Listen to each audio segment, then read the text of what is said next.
Welcome back to the Good Chill Hunting Podcast. How do you like them apples? This is episode 2. Yeah.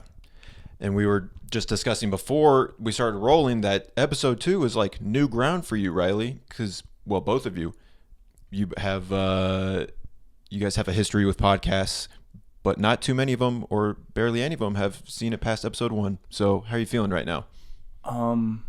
Pretty good. I kind of want to get to episode 3 because I think that'll be breaking like really good ground. That'll be unheard of. Yeah, and that would be in a league of their own, and I think I can finally make my dad proud. Finally.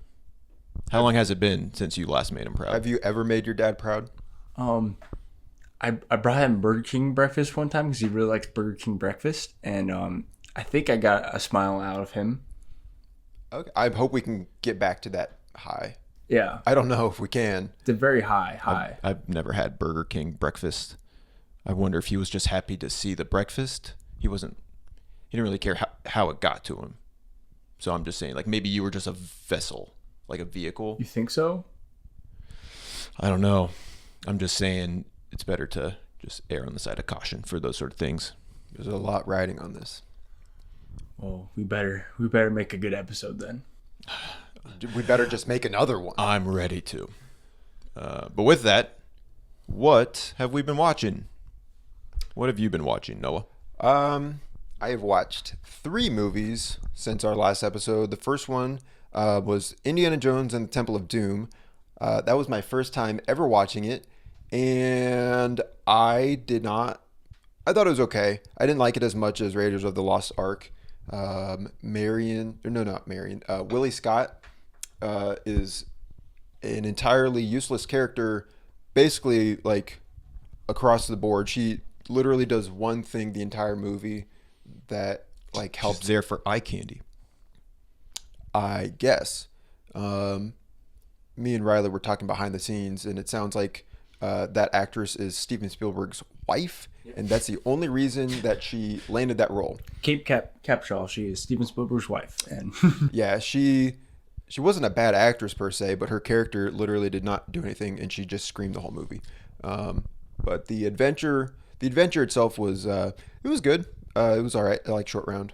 Do you think Steven Spielberg was like, I just need a lady that can scream, and like, what was like the precipice of like Kate screaming to get her that role? Maybe like he just got out of the shower, she's like, ah, and then he's like, we've got it. Yeah, honey, I'm gonna make you a star.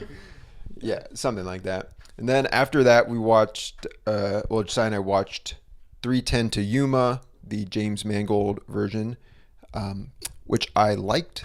I think Westerns are fun, and it's a good setting. Like, the story, I thought I liked it. We'll hear about Josiah's opinions probably in a little bit. That's right. But it's a good Western. It really, I don't know. I hadn't really had an itch to watch any Westerns lately. But after watching that one, I kind of want to jump in and watch a couple other ones that have been on the watch list. I'm ready to watch a good Western, if you know what I mean. I think you are in the vast minority to say that movie is not that good. I'm not saying it's trash. I'm not saying it's A Million Ways to Die in the West bad, but I'm saying that, you got cowboys, you got a gunslinger, you got an old West town. I just feel like that's the bare minimum. I feel like a movie's not good just by default because it's in the West or set in the Wild West, but I feel like that's what this movie kind of had, the pretty basic everything, and it was really relying on the fact that, hey, we're a Western movie. It's 2007. People aren't making Westerns, so you're going to come watch it and say it's good because you got nothing to compare it to. And I think you're grasping at straws with that. I think many people would say that the story, many people, including myself, would say the story is compelling in and of itself, even if it was in a more modern setting. It insists upon itself. The characters have depth. Talking about depth, wait, were you finished? Did you have another movie? I can be. Then I watched Fargo, which is a funny movie. Blood has been shed, Jerry. Yeah. Don't interrupt me, Jerry. That's Is that Steve Buscemi too? Yeah, in that same conversation. Yeah. Jerry Lundegaard will go down in history as the most punchable man in all of cinema. If we ever decide to do a most punchable character in cinema bracket, I think Jerry Lundegaard would win. No, I think Jay from Jay and Silent Bob's. Maybe it's just people with a name that have a name that start with J, or just have a really punchable face. Well, probably not all of them, right? All of them. All of them. Fargo's really funny. The setting of like just winter Minnesota is just like, I don't know. You don't see that too often. And Frances McDonald's, she is really good in that movie. And what she and Norm have it's something special. That's real. That's real love. The way he buys her an Arby's roast beef sandwich. I wish my wife would do that for me. I wish I had a wife. I just want Arby's. Yeah, that's all. Yeah. For myself, past week, I watched a few movies. I rewatched What's Eating Gilbert Grape. Never seen it. That's a good movie. It's really good. It's there's really no agenda.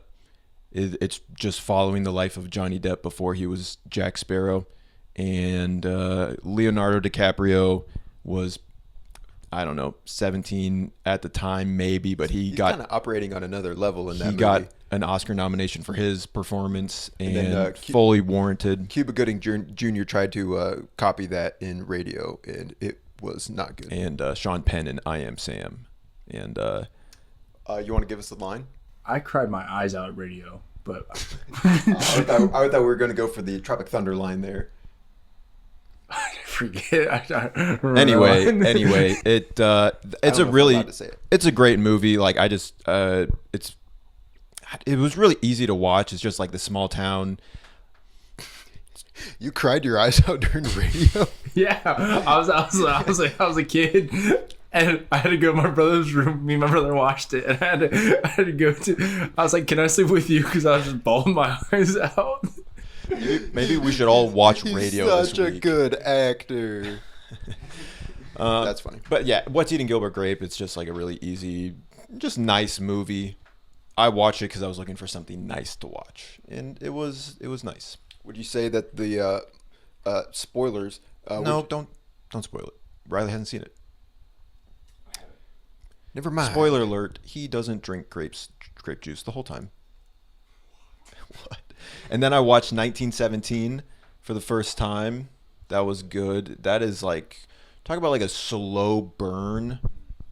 Especially because in my Letterboxd review, I just talked about like, man, like I just can't process the exhaustion that Schofield, the main character, and Blake, the other main character, like what they must have been, just that level of tiredness. And I think that really is attributed to the fact that like it's all one continuous shot. You don't get a break from what's going on, and so it just creates this impression of, man, you just, not only like the intense moments of like the firefights, but just like sitting on the truck, just riding along, trying to like stay awake, or like getting to the end of his mission, but still there's like one more step, and it's just like, dang. So yeah, it's a great movie. I would say that there are other war movies that I like more because they have more of an action sort of bent, but this movie was good. This is not a movie that I would be able to rewatch super regularly. Just is such a build up and slow burn. I saw it twice in theaters, and that's a lot. That is exactly the opposite of what I just said. And but the thing that really like I love about the movie is that score. The score. The score was amazing. Yeah, I'm a big score guy, but I listen to that score repeatedly. It's so good. Yeah, I need to go back and like add some of the songs to my score playlist because it was solid. And then 3:10 to Yuma, I watched that as well. You already heard my thoughts on that. So maybe I would like the original 3:10 to Yuma more. I doubt that. Me too. So the movies I've watched recently, I watched Back to the Future, which I love that movie. I gave it a 5 out of 5. I think Hit us with a quote from it. Great Scott. But try to sound like Doc Brown. Hey Marty. Great Scott. I'm just kidding. But I think Back to the Future is almost like a perfect movie, in my opinion. I think it's one of the best time travel movies. Like you name it, 80s movies. Like you could whatever you put. I think it's one of the best. Like not really coming of age, but like a high school drama almost. I think it's so fun. I think it's well paced. The acting's great. I think I'm glad. I forget who was supposed to be Marty, but they like filmed a bunch of scenes with him, and then they went to. I was about to say Michael Jordan, Michael J. Fox. Let's do some drills. But yeah, Christopher Lloyd as Doc Brown. It's just a fun movie, and then I watched the second one, which I don't think it's as strong as the first one, but it's still a lot of fun. There's a lot of things I don't like about the second one, but a lot of things I do like. I've only seen the first one. Yeah, I've only watched the first one time. Ever. 10 years ago. I think so. I've seen the second a lot. I haven't seen the third one. I've barely seen. I've seen like probably once. I've seen clips from the third. Well, the thing that really frustrates me is at the end of the second one, they kind of leave on the cliffhanger about like it says to be concluded, but they then show clips from the third one. I guess they already made it, and it's like they show so much of the third movie, and they pretty much spoil the ending of the movie. They just do the trailer for the third movie at the end of the second movie. Yes, and it's just like frustrates me because if I haven't seen the third one and I just watched the second one, I'd be really upset because they was like, oh, you just spoiled it. Which I don't know if it was on Netflix when I watched it. I'm wondering if like when it came out in theaters, if it was the same thing. Right. So it's really trying to. Was it like a Peter Jackson's Lord of the Rings thing where they just recorded them back to back? Maybe. I don't know. And I doubt it. Might have been the same thing because Matrix Reloaded and Revolutions did the same thing. Two god awful movies. Yes. But I think Back to the Future 2 and 3 is a Western. Right. That's kind of a spoiler, but anyways. But 2 has one of the best like line deliveries that's just like not supposed to be funny, but to me it's hilarious. Like Marty's getting back in DeLorean. He's like, Doc, you'll never believe this. We gotta go back to 1955. And Doc immediately just like, I don't believe it. Like it's just like it's so funny. You're talking about line deliveries that aren't supposed to be funny. I feel like that's the entire movie of The Rock. Oh yeah. Just yeah. The Nicolas Cage's girlfriend sitting in the car with like security. Just like, you have to let me in. You have to let me in there. I have to know if he's safe. And the guard's just like, no. Yeah. He's just like, no. Oh, what a great movie, Michael Bay. But I was gonna say Biff. I think he's the quintessential bully character. If you want to make a bully character, you make him like Biff. Biff is just a great bully, and you love to hate him. Does Biff have a redemption arc? No. I feel like if you're he's sorry, the alternate version of Biff in 1985 definitely is like looks just like Donald Trump too, which is weird. Interesting. I just feel like if you are named Biff or like Chet or like Chaz, you're just predestined to be a bully. Yeah. Or like a jock. And his son, his name's Griff. You are predestined to peak in high school. So that's Back to the Future. I'm a big fan of the first one, and I gave the first one 5 out of 5. I gave Back to the Future Part 2 4 out of 5. Nice. But I did just recently watch a new release in theaters, and I'm gonna give a little review. No spoilers though, because my fellow co-hosts haven't seen it. But I saw Longlegs. Longlegs is directed by Anthony Perkins' son, from Psycho, which I don't know if you guys. Osgood Perkins. I was looking into it. I didn't realize. Was that not Alfred Hitchcock? Yeah. Huh? Psycho? No, the guy who plays in Psycho, Anthony Perkins. The guy, not the director, the actor. Yeah, the actor. Gotcha. Nice. You guys know movies. Come on. Don't watch movies before the year 1980. If it's black and white, I don't watch it. But black and white, Michael Monroe, and Nicolas Cage. I think Micah Monroe, she's been in a lot of horror movies in the past. She's been in It Follows is one I saw, and Longlegs has been in the trailers. It's been compared to Silence of the Lambs. I would say that setup is. I feel it's more like Zodiac because Longlegs is leaving like clues and stuff. But this movie just hooks you right from the start. I'm a big fan of the setup of this movie, but the payout and like the reveal, I'm not a fan of. I think this movie takes a turn that I'm just particularly not a fan of, which kind of brings it lower to me. I still think like the craft of this movie, the way it's directed, like the way it's shot, to me it felt like it's the way this horror movie makes me scared. Like there's certain horror movies like Saw I'm not really scared of. Like slasher movies sometimes scary but don't really like sit with me. This movie, like afterwards, I was like, I don't want to go home to my house. Just go back to, like after you watch radio, just go back to your house. Jack, can I sleep with you? Yeah. So I had that same feeling, kind of like when I watched It Follows. It's like it gives that creepy horrorness that you're just like kind of like always looking. And I've been sitting at home or like somewhere, and I turned to my right and I think there's someone there. Like it just kind of made me a little paranoid. So the movie, well shot, well directed, the cinematography, like the way you kind of like always like seeing there's something like behind the characters, like it makes you look around. And Micah Monroe gives a really good performance. I really enjoyed her. Nicolas Cage, I'm a fan because I think this is something new, but it also kind of feels also like Nick Cage too, which I don't think that's bad. But yeah, I enjoyed Longlegs. I'm just not a fan of the payout, so that's why I give it a 4 out of 5 stars. But the people I saw it with, they loved it. I asked them what they rated it. They both said 5 out of 5. So, is it and if this is like a spoiler, then don't answer it. But is it kind of the same deal as Silence of the Lambs, where Nick Cage's character is he like revealed at some point, or is he kind of there's more is less, where he's like kind of scarier because he's off screen more? Is that kind of how they treat him?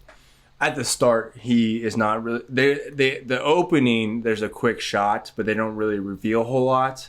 And then throughout like the first act and the start of the second act, he's slowly in scenes, but you don't really see him. But then there's, like you said, a reveal. Nice. Because it's called Longlegs and he plays Longlegs, so kind of not really spoiler, but yeah, there's a reveal. But at the end of the second act, because it has like chapters, I'm not a fan of the way it goes, which some people might like, but some people might not like. So it just depends. I think depending on the way you like the reveal, it depends on if you like this movie. But I still think like the first half is really good. I'll have to watch it sometime. Yeah, definitely would want to watch it. So Nice. that's my review of Longlegs. I would recommend go see it. Make your own opinions, as always. There you go. All right. So up next, we have a draft. Let's go. We are drafting our favorite movies of the 2020s so far. And Riley is our resident draft expert. He will explain, if you're not familiar, how draft works. So there's going to be 5 rounds, so we're each going to pick 5 movies. We already have the order. Noah's going first. I'm going second, and Josiah's going third. It's going like a snake draft. So we each pick 1, but when it gets to Josiah, he gets to pick 2 since he's last. There is some advantages for not going first. So he gets to pick 2, and then goes back to me. And then goes Noah. Noah picks 2, and we go until we each have 5 movies. It is 2024, so there has been a lot of movies coming out. We haven't seen everything, so if we don't mention a movie, it's because we not have seen it, or we might not like it as much as you. So don't hate us in the comments, but I want you all to go to the comments and tell us who wins this draft. Yep. Yeah, we'll get to the end. We'll each have 5 movies. And let us know who wins. Who's the winner? Has the best draft. It's gonna be me. We'll see. Yes, starting us off, my first pick for the best movies of the 2020 so far is Puss in Boots: The Last Wish. Very good movie. Real sleeper success. Oh yeah, John Mulaney as thumb guy. Holy cow! I can't. Little Jack Horner. That's it. Jack Horner. John Mulaney's hilarious. The animation is good. I like the musical number in the beginning. The stakes seem to be raised from, I don't know, prior Shrek movies. Like, we're talking about Puss in Boots' mortality here. All the characters are good. Sleeper Success is probably a good description for it.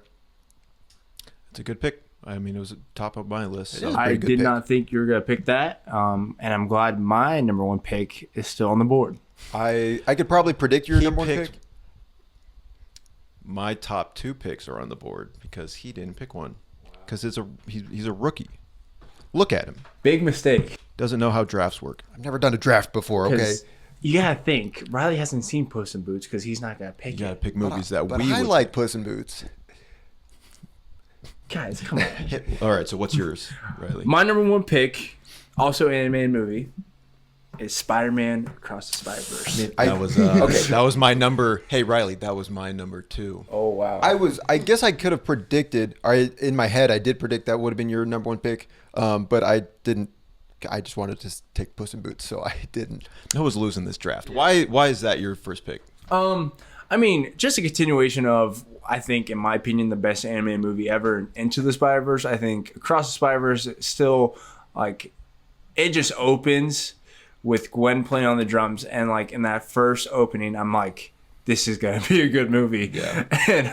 And from on then, it just, I love it. I love the quiet moments with Miles and Rio. I love just the different multiverses. Like, I wish Doctor Strange did what Across the Spider-Verse did. Like, when they go to the Lego one, and he's like, You're one of our best agents. yeah, it's so good.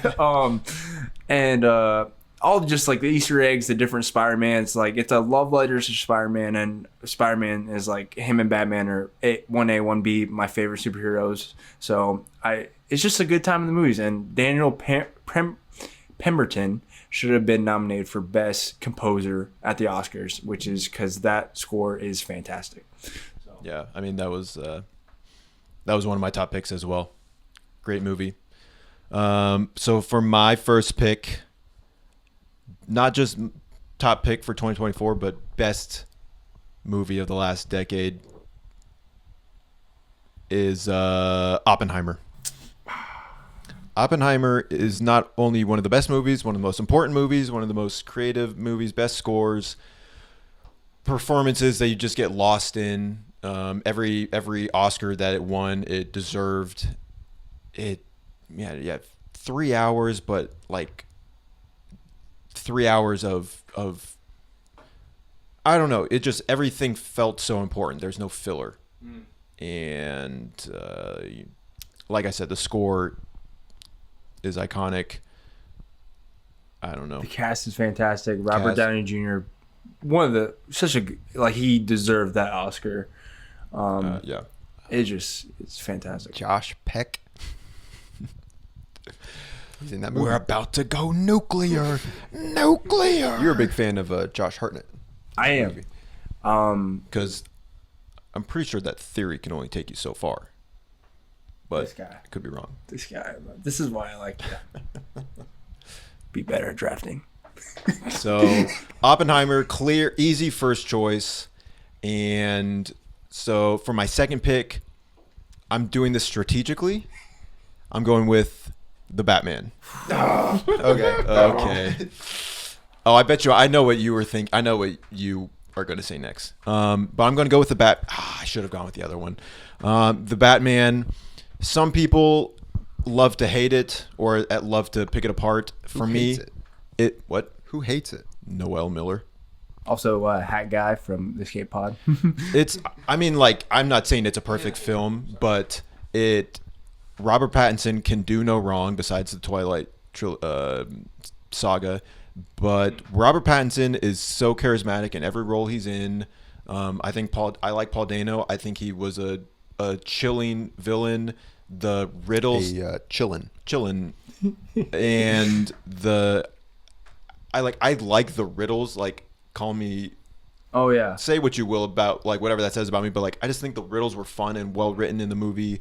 They should make a character about that. Yeah, Call him the Riddler. the Rid Man. And What does a liar do when he's dead? he lies still? Yeah. So I think I need to that's- watch that movie again. It's fun. It is. I think like the Batman's arc is compelling, just like how he learns and everything. My favorite thing about that movie is, and this is because the Arkham Asylum games are my favorite Batman like property or like media, is that they turn Batman into an actual detective. Yeah. Like in the Nolan movies and the Ben Affleck, and I haven't seen the older ones, but doesn't do detective work. In this movie, he like He actually does some detective work in The Dark Knight, okay, but I guess. but It it's doesn't- like He takes a brick from a wall and right. just like I was going to say analyze it's it. more just like kind of shoehorned in there to remind people, but yeah, you're Yeah, right. Like in this one, I like- he is the detective. I like the world's greatest detective. Yeah. Yeah, I like it when he walks into like the crime scene and all the like the police just like looking at him, and then he's just like telling them like what's happening, Yeah. kind of. Yeah. I need So to watch it's- this movie again it's, because I'm not remembering these events. So yeah, it's certainly worth I need to watch again, but somebody was going to pick it if I didn't. So, all right, We're both going to pick it. Riley, let us know what your next pick is, Riley. My second pick, I'm doing this because what I would probably pick, I don't believe Noah's picking, so I think I'm safe. But I'm going with Dune Part 2. Yeah, wasn't on my radar. It was on the list. So Dune Part 2, I like Dune 1. I enjoyed, but I wasn't like, man, this isn't like the best thing ever. But I think Dune 2 just goes the extra mile. I like the action. I think Denis Villeneuve can direct a movie, and the cast is great. I really think Timothée Chalamet does a really good job as Paul Atreides. My only like really complaint of the movie is I think Christopher Walken just does not belong in it. We gotta get Arrakis back from the Atreides. The Muad'Dib. Yeah, Nal Al Gaib or whatever. Yeah, it was- And I mean, a lot of people have talked about Dune Part 2 to death, but I'm excited to see if they do a Part 3. I'm excited to rewatch it. It's a great movie, and that's why it's number 2 on my list. No, you got 2 picks now. Okay. Choose wisely. I feel like I am going to make a strategic move here. Frankly, at this point, I don't know. You guys clearly have a better There's idea. one movie that I'm yeah. Anyway, I'm going to pick this movie because I think it's on Josiah's list, and I'm going to pick Bullet Train. that was on my list. That's still not the one that I'm wanting to swipe. That was going to be one of my next picks. So Bullet Train, you got Brad Pitt, who he can basically do no wrong. I love Tangerine and Lemon's banter. Thomas the Tank Engine is just like a motif, which is funny. Is it? Yeah, that's like the stickers. They just. Oh. Have you seen this movie? Apparently, I had my eyes closed. What's the line from if you're nothing without if you don't know the lines and you're nothing, you don't get to watch the movie or something. Did you just make that line up? No, it's in the movie. Come on. Okay, no, I was trying to parallel to if you're nothing without the shield, you don't deserve it. Okay, I know that line. I'll just leave that as it You is. can't quote the movie. You can't quote the lines. You don't deserve to have it in your draft. Anyway, Bullet Train has good action. I like the way they like introduce characters. Like they do like the whole backstory of them, and then spoilers. They just like kill them. Like it's funny. stop spoiling movies. I said spoilers, so that means You said spoilers. I love Bullet Train spoilers. Anyways, yeah, that movie's. Who's the director? Is that? it's the guy who directed Fall Guy, David Leitch, Okay. Yeah. and Deadpool 2. Yeah. That right. It's like it's really strong action, but it's really funny Yeah, it's funny. Well, action yeah, comedy. Brad Pitt is. He's maybe the king of action comedy. I'd say so. You know, he's in that. He's in. Inglourious Bastards. And he's in. I think that's an action comedy. Maybe I like him. It has action The elements. it has King. comedic I don't know. I'd elements. have to do a little more thought on Yeah. that. Cool your jets. The King. Riley's thinking of Tom Cruise. Wait, no, I'm thinking of action comedy. Wait, are you? You're thinking of Ryan Gosling. I mean, he's definitely in contention, but you know, you got like Jackie Chan action comedy. You're a Jackie Chan action comedy fan outside of the Rush Hour movies. The Drunken You've seen that Karate movie? Master. You've seen that movie? Shanghai Noon. That's not a good movie. Kindergarten Cop. That's the tuxedo. That's Arnold. Yeah, so you get another pick now. Okay, well, let me kind of do a little bit of reconnaissance here because I'm really trying to figure out. You have 3 seconds. 3, 2, 1. Next movie. Okay, well, because I simply don't know. We do this in therapy. It's called the 3-2-1 method. Ready? 3, 2, 1. Make Make a decision. I straight up don't know what you guys are gonna pick, so I'm just gonna follow my heart because that's all we really can do at the end of the day. My next movie is The Boy and the Heron. Noah's gonna lose this draft so hard. You say that like Puss in Boots and The Boy and the Heron are not. They're good movies. Super We're well trying received. to. We're drafting for Miyazaki fans will people. defend me to the grave. It's a good. Obviously, it's a good movie, but I'm just thinking like I'm just doing a quick little look at all the movies I've seen since 2020, and there's not one single standout that you guys. I'm thinking of a movie that Riley is going to say that I would not put at my. That's top why I five. haven't picked it yet. yeah. But I don't know. Anyway, Tell us about Boy and the Heron. Boy and the Heron. Let's see. We got a couple of counselors at the table that don't even care about childhood trauma. Childhood what? Trauma. I never heard of that word before. Made up word. Sounds like a noble lie. Yeah, the start, like the first, what is it, like 20, 25 minutes of the movie are a bit slow, but once you go into this fantastical world filled with colorful canaries and little the white floating blob things. They were like stars, weren't they? Or they were just They blobs. turned into stars, maybe. I don't know. I can't explain it because Miyazaki films are just kind of hard to interpret, but you kind of feel for the characters, you feel for their journey. If we're talking about movie scores, I really like that score, like when the the heron is first introduced and he's kind of showing his teeth. Robert Pattinson. Can do no wrong. Mahito. Yeah, it's he does a good job in that. Christian Bale's in that movie, and it's like a super weird role for him. He just wanted his name attached to the property, and he still has his accent. Yeah. One best animated film at the Oscars. Yeah, I mean, like, you guys are like putting me down when the Oscars are building. I'm not saying. I think we are agreed that it's a good movie, but we're just talking about the draft. It changes the rules. It's the best movies of 2020, the 2020s. And you're not thinking just for yourself, but like what people would agree with you on. Riley and I have powerhouses. Why would I choose a movie that I don't like? Like, No, we didn't say pick a movie you don't like. You're just trying to pick a movie that you like and other people have seen. You love Super Mario Bros. I mean, I did, but I'm not worried about you guys taking that movie. True. Take the movie. I haven't seen it. All right, what's your next pick, Riley? So I'm thinking this is the movie you're thinking of. Just do it. Pull the trigger. Guardians of the Galaxy Volume 3. Good Lord. No, it's not. That's not the one I was thinking of. That one isn't even on my list. It's a good movie. You though. are going. I am It is- amazed that you've not picked the movie that I'm thinking of. It'd be okay. Is that not the movie you thought I was thinking of? No. Oh. I don't know. I think you're gonna cry. You're gonna have to run back home to Chad after Josiah picks this movie. I don't think he's gonna pick the movie I'm thinking of though. Just talk about Guardians of the Galaxy real quick. If he picks the movie I'm thinking, I'm gonna cry back to Jeff. But Guardians of the Galaxy 3, perfect conclusion of the trilogy. I think I'm a fan of movies when I relate to characters, and I related a lot to Star-Lord in this movie with him and Gamora. There's like a lot of quotes, like when Mantis, I think it's Mantis or Drax saying like, you've been on this lily pad for so long, you have to learn to swim now.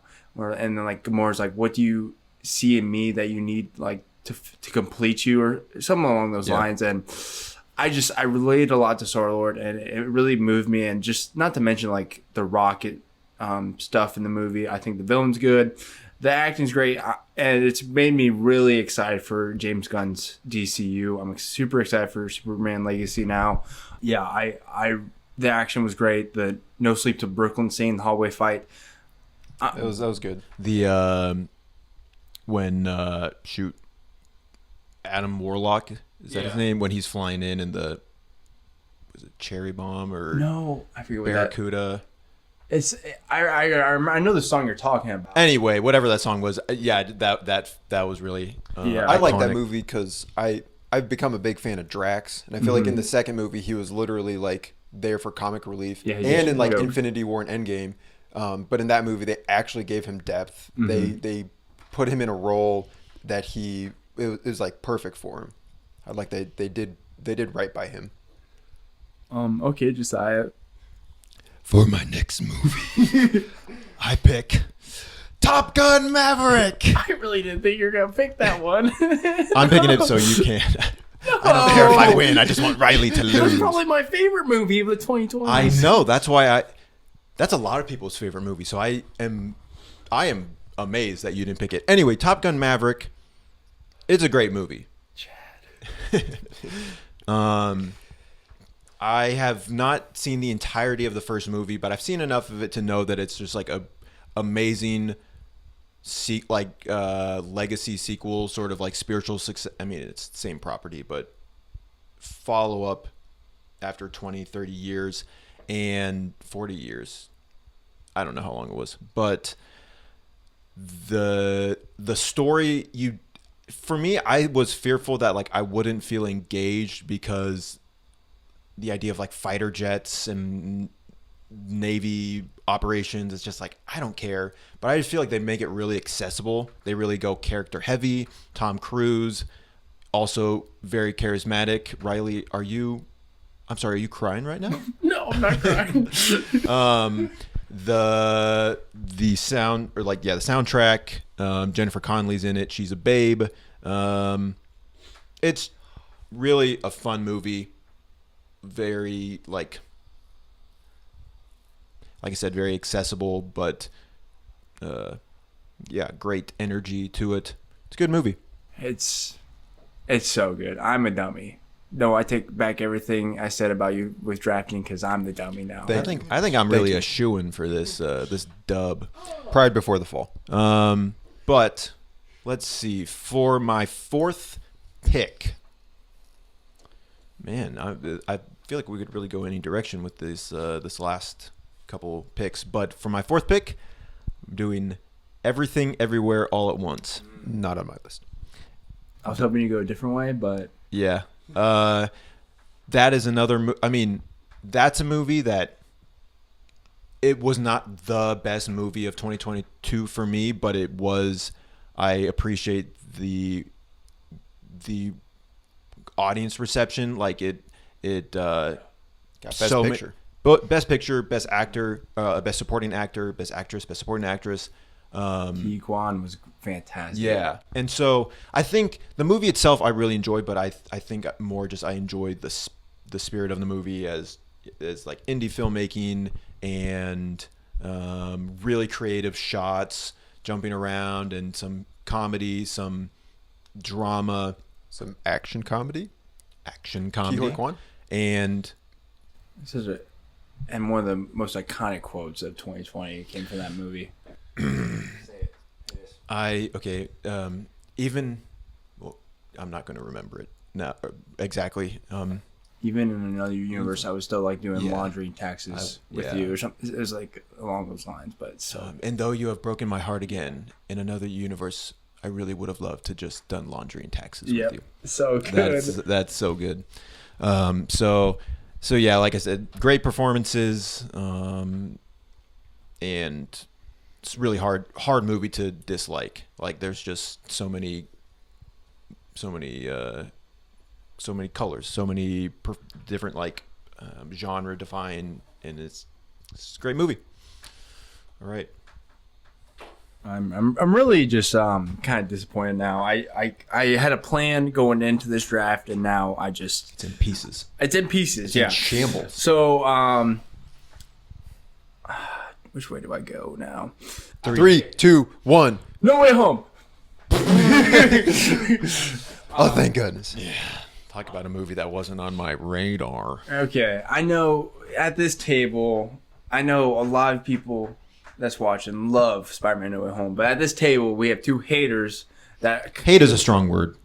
well, some of you guys prefer Thor Ragnarok over Spider-Man No Way Home. Thor Ragnarok's a good movie. Thor Love and Thunder over Spider-Man No I kind Way of do Home. that for the meme, but at the same time, I don't care for Spider-Man No Way Home. You only saw it once in theaters, but I've seen that movie And you only saw it 4 times. 3 times in theaters. 4 times. I said this in episode 1 of the podcast, but I think rewatching the 4th time, it kind of fell down, but I still appreciate and love that movie for what it is. There's flaws, but it's one of the best movie theater experiences I have. I just love the return of characters that I love. Like, I was a huge fan. I am still a huge fan of the Daredevil Netflix series, and seeing Charlie Cox back, seeing Toby and Andrew back, seeing all those villains back. Charlie Cox is in that movie purely as a setup for the MCU project further down the road, and that's not good storytelling. But here's the thing. I was thinking about this. On one hand, I agree, but I'm also thinking with Wolverine and Deadpool and Wolverine coming up, like Marvel, the MCU really makes movies that create memorable theater experiences. So it's like, it could be argued that they're not trying to make a movie that has so much of a legacy, like that has like amazing rewatchability, although a lot of people do get that. But I'm like thinking maybe they really do just go all in on making they don't care about as much as for like the depth of a character, as long as his reveal creates this sort of emotional reaction in the theater. And That's a good take. Yeah, so it's like whether or not that is Mid-take. yeah, like whether or not you agree with that, like I don't think that makes a movie, but a lot of people obviously that does make a movie. Did you not find any enjoyment when you saw him return on screen? Well, I mean, I agree with that take to an extent, but I mean, it's cool to see him.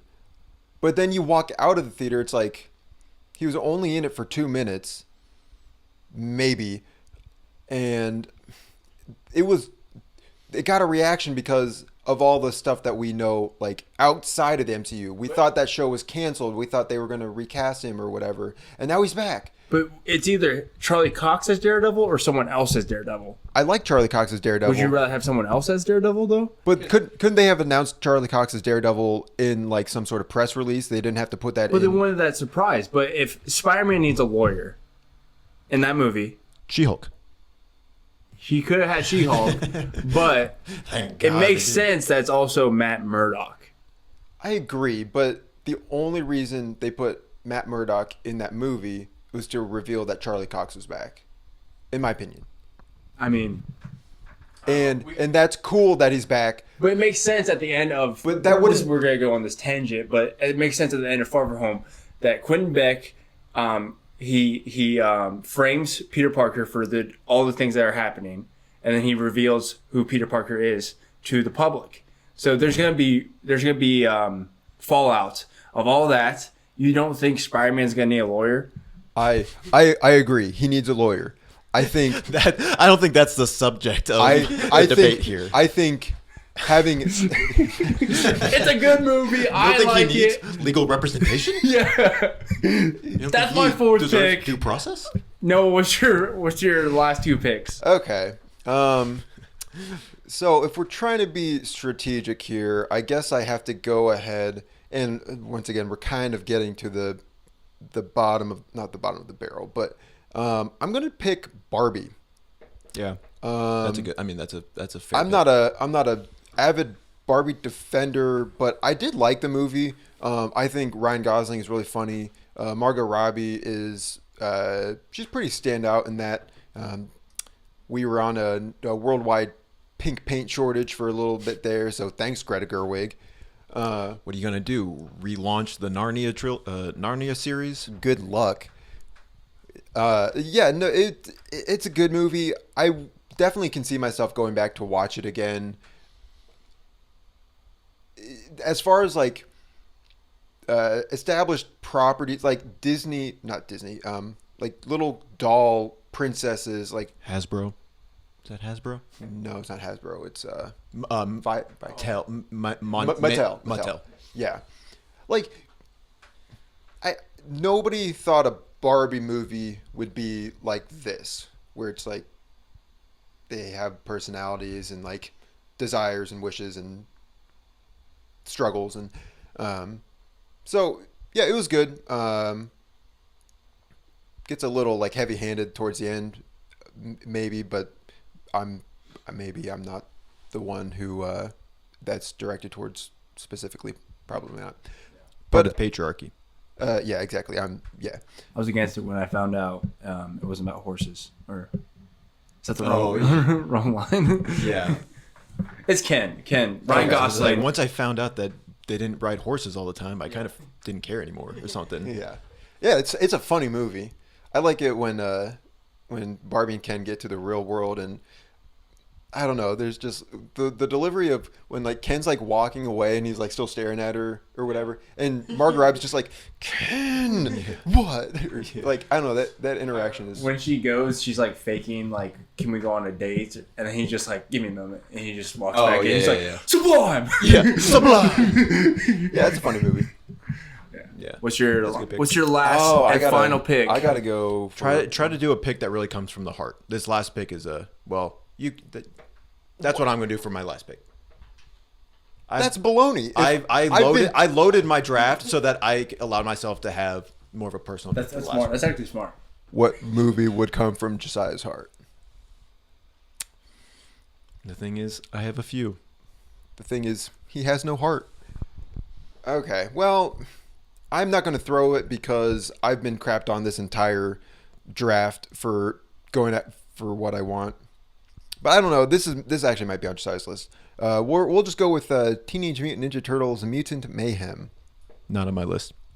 But it is a good movie. It's a good movie. I like the Turtles. We all like the Turtles. Once again, movie that takes notes from the Spider-Verse. It's a very meta movie. Talk about Shrek, Drake, Anime, Attack on Titan. I was going to say anime. and Gojo was on Donatello's staff, Okay. which I really enjoyed. Yeah, it's really good. They don't go the Splinter route. They go this like new original Superfly guy. Jackie Chan. Jackie Chan. Action comedy? Yeah, I am the best Chris. Yeah, I think that movie is really funny. It's got Mr. Beast in it, which Wait, who? Or who does he play? Mr. Beast. Jimmy the number Donaldson. one subscriber in YouTube. No, I remember that was like a big article like prior to this movie coming out. I was like, Mr. Beast going to be in the new Teenage Mutant Ninja Turtles movie, and he literally is like, he plays a guy on the street. He's like, turtles. Yeah. I mean, that's like Post Malone in the Spider-Verse movies. Is that Banksy? Yeah, is that a Banksy? Oh, that's Post Malone. Yeah. Nice. They reused the In same both voice, movies. but they reused the voice Oh. for the second movie. Nice. Yeah. Yeah, I'm just a big fan of the Turtles. It's just like, I like that movie. I feel like every turtle got like equal representation. They feel unique, but they're not super typecast like they have been previously. They felt like teenagers. They felt like teenagers. compared to the Michael Bay 2014 Teenage Mutant Ninja Turtles, where they just felt like adults, action heroes almost. I don't know. They felt, I don't know if they claim to be teen. Well, I guess it is in the title, isn't it? Yeah. I don't know. I thought at one point. I'm trying to think. They don't claim to be teenagers. It's called. I don't sound like that. Teenage Mutant- I thought like in that movie when the turtles like first meet April, aka Megan Fox. There's like the whole like Donatello's or she's like, "What are you guys?"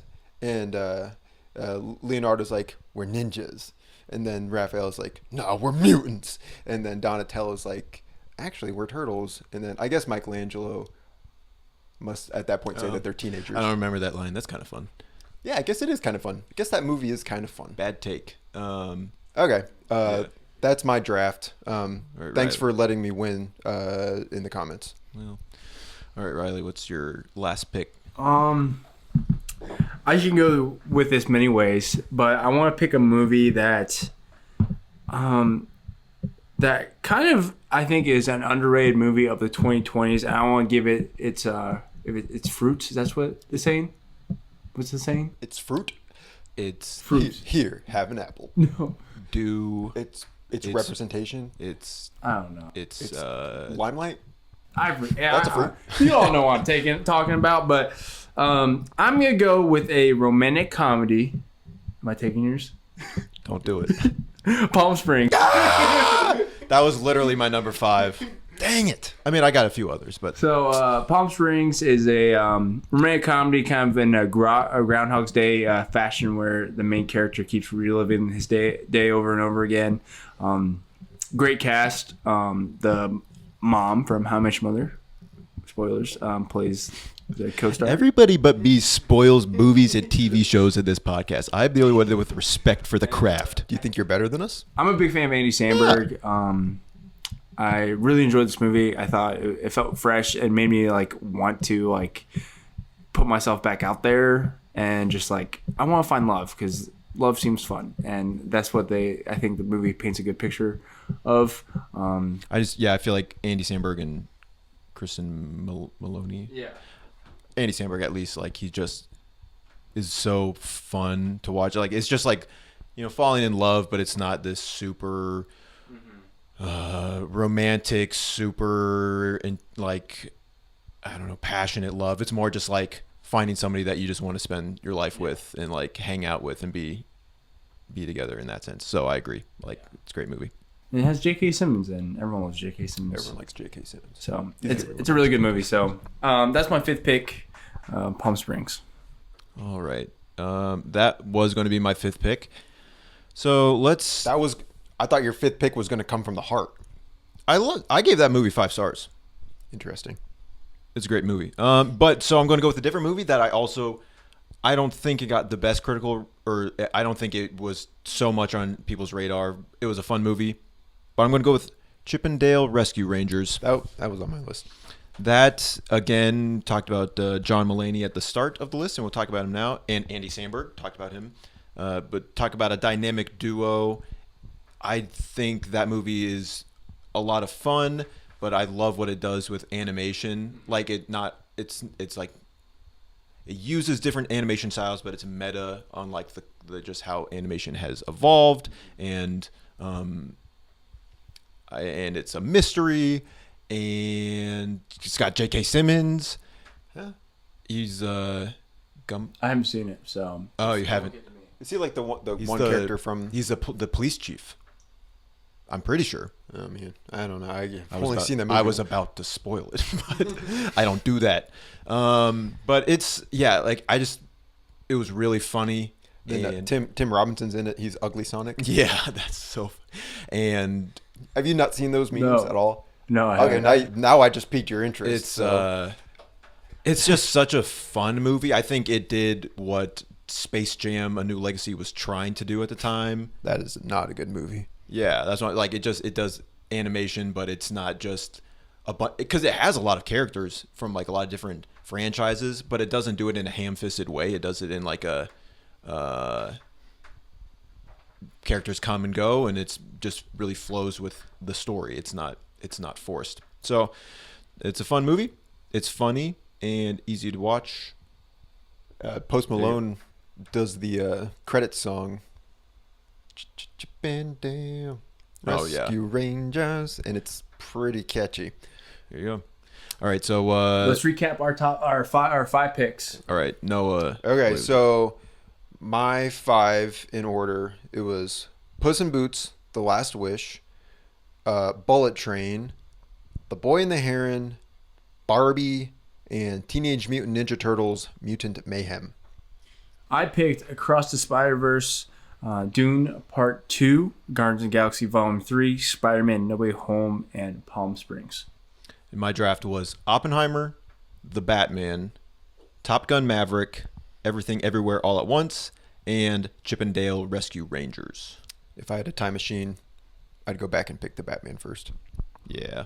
If I had a time machine, I would pick Top Gun Maverick. Yeah, you would. So let us know who has the best draft in the comments. And let us know if some movies that you would have picked in the comments. Because there are, Like Dune, the first part 1 wasn't on there. Yeah, John Wick Chapter 4, The Unbearable Weight of Massive Talent, Mario, Super Mario Nope, Bros. Avatar: Way of the Water. we were throwing around the idea, or you had suggested we could go 10. I think that would go for we could have 10 picks. I would each. run out of movies. Yeah. So, but I had a lot of movies. But I'm just saying, yeah. So there's a lot that we could have picked. There's a lot that we know are good but haven't seen, or have heard that are good, haven't seen. So let us know. And now we have a new segment that we like to call Noah. What's it called? The question cup. Boo. I was given. Give me a chance to prepare. Riley has his contemporaries who wrote a bunch of questions for us, so he's going to grab one and read it to us. Next week, the question cup might get a rebrand. Hopefully.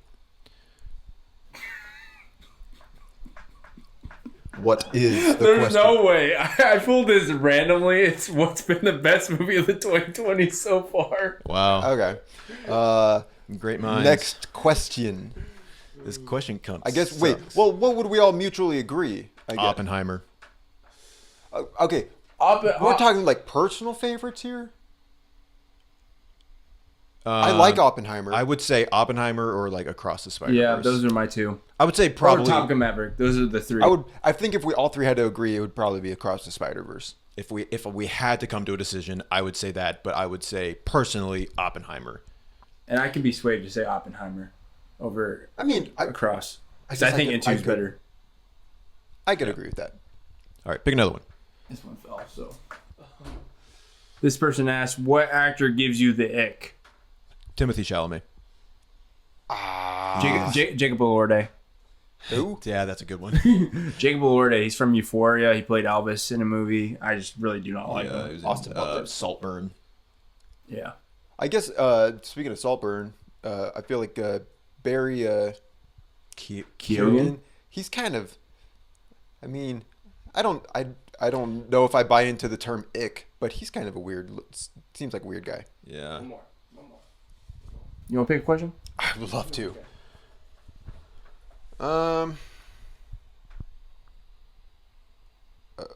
Okay. This Did it say K1? K1L2. Keep one, lose two. Amy Adams, Rachel McAdams, Margot Robbie. Keep one. I'm keeping. Keep their filmography and you lose the other ones. Keeping Margot Robbie. Keep their filmography. Yeah. Wait. Oh, I thought this was like a. Just the actresses. It's Yeah. like the movies they're in. Yeah, Oh. the movies they're in. I don't know Probably gonna keep Rachel McAdams. really. Yep. I mean, she's Explain. Game night. Game Night. About time. About Time. Those are the two. Doctor Strange. Sherlock Holmes. Yeah. Doctor Strange, Sherlock Holmes. The Notebook. You've not seen The Notebook. She We're talking for Mean Ryan. Girls. She's in a bunch of romantic movies. I just think Margot Robbie. I really like Margot Robbie, but I think the movies that Rachel McAdams has been in, I enjoy more. Well, that's my rationale, I think. But I think Amy Adams. Amy Adams is in Arrival. She was in season 1 of The Office. Yeah. So you get The Office. And I'm not super Man quick of Steel. off the top of my head dome thing. I just Batman v Superman. if I had more time to Nocturnal reflect, Animals. I would say that she's been in more Enchanted. Okay, maybe not. Disenchanted. If I had her IMDb pulled up, I would be like, Talladega Nights. You get enough. You get a lot more variety with her. Ricky Bobby, I love you. So I'm going with Amy Adams. I would probably agree with Rachel McAdams. I About Time is a tough one to lose. And Game Night. You're not Game Night is so good. say you're not losing About Time if you. That's true. You get a Margot except Amy Robbie Adams. as well. I forgot about that. Margot Robbie's in About Time. Did we lose About Time? No, I because do. Rachel McAdams is also in it. Anyway. Don't worry. Okay. All right. Very good. Very good. So we are, wow, it's already been an hour of fun and enchantment. But it's time to end the podcast with some trivia. As it was announced last week, this week's trivia topic is Best Picture winners. I have curated 5 questions and a bonus question or a tiebreaker. Are we utilizing the same buzzer system? Yeah, can you guys test your buzzers to make sure they work? Beep. Me. Noah's buzzer works. What? Get yours again? Beep. Get one more time. Make sure that and hold it down so I know that it works. Beep. All right, fair enough. All right, so question 1. In 2015, Alejandro Iñárritu's The Revenant was nominated for Best Picture. What movie of his won the award for Best Picture the year before in 2014? Riley. Birdman. You know the full title? I'll give it to you. I but do not know you the full title. Birdman or The Unexpected Virtue of Ignorance. All right, point Riley. Question 2. The Godfather and The Godfather Part 2 won Best Picture in 1972 and 1974, respectively. But what is the only third entry in a trilogy to win Best Picture? Noah. Lord of the Rings: Return of the King. Point Noah. It's 1-1. Question 3. What is the only horror movie to receive the award for Best Picture? Me. Noah. Silence of the Lambs. That is correct. Did you know that? Or, I mean, I know you knew it, but were you like about to buzz in? Yeah, I just. All right. Question 4. 2 Best Picture winners from the 2000s contain the same number in the title. What is the number? Okay, wait, can you repeat that? 2 Best Picture winners from the 2000s contain the same number in the title. What is the number?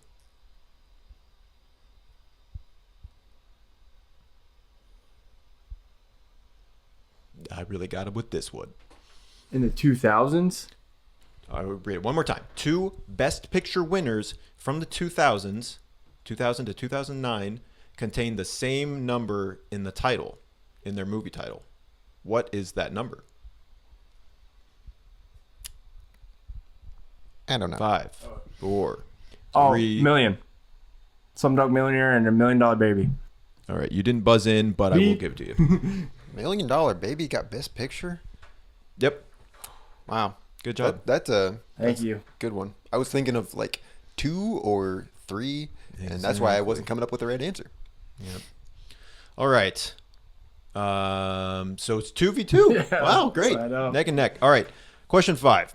What 1959 Best Picture winner was remade in 2016 to poor critical reception, starring Jack Huston, Toby Kebbell, and Morgan Freeman? What 1959? Noah. Ben-Hur? That is correct. Let's go! Ben-Hur.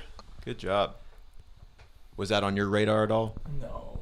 That just came to me. I'm glad I got that. Very good. You guys want to do the bonus question? Yes. I guess we have no choice. Even though I won, Yeah. the bonus question is You're for not going to fun. win the draft, though. That's true. All right, bonus question. 1994 was a powerhouse year for movies in which Forrest Gump won Best Picture. What was another movie nominated for Best Picture that year? Noah. The Lion King. That is incorrect. Beep. Really? Beep. Riley. Pulp Fiction. That is correct. 4 Weddings and a Funeral, Pulp Fiction, Quiz Show, and The Shawshank Redemption. Who's heard of Quiz Show? A lot Not of people. me. Have you heard of it? Yeah. I've never heard of it. I've heard of quiz shows as a reality You're TV telling me genre. that The Lion King, Quiznos, the sub. The Lion King was not. I thought that only was like in my research, only 3 movies have been nominated for Best Picture. Can you? only 3 movies. Animated movie. 3 animated movies have been nominated for Best Toy Picture. Story, probably. No. Noah is only saying wrong answers now. Beauty and the I still Beast. won. Beauty and the Beast. Up. Up. Finding Nemo. Toy Story 3. I said Toy Story. And how wrong you I were. just put a delay on the number. All right. Very good. So now what... Okay, so moving into next week's topic, a little teaser for y'all. We're going to be talking. Trivia is going to be Disney Pixar.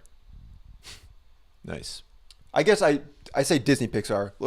It'll be Pixar movies. Okay. All right. Very good. I'll start studying. I didn't study at all for this week, and I still won. It shows. Well... Yeah, I guess it does show, doesn't after we started talking about animated The movies. bonus questions were for fun. You got lucky on that beat with Silence of the Lambs. You what? I don't think that's true. All right. Very good, man. What a thriller of an episode this was. What a great addition to the Good Chill Hunting archive. Like I said, once we come back for episode 3, Riley's going to be beside himself. Just won't know what to do with all this newfound territory that he's in for the next episode. Oh, yeah. The Great Frontier. Oh, yeah.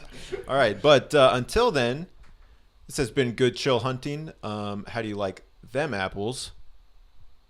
Thanks for watching. Please leave a like, comment, subscribe. And tune in next week.